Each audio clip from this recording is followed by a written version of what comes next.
जोड़ी दोनों हाथ चुनरी के साथ जब माई के गोरवा लगली तब कहाँ मंगली रे पगली, तब कहाँ मंगली रे पगली।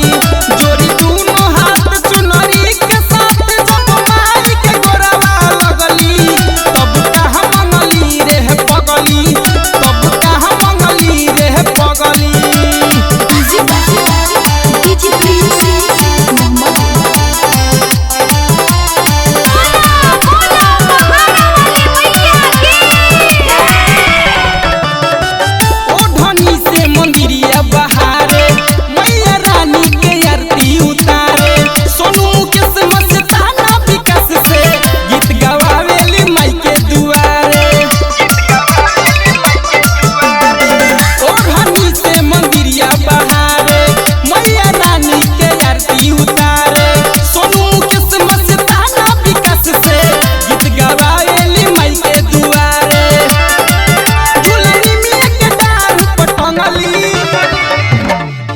जोड़ी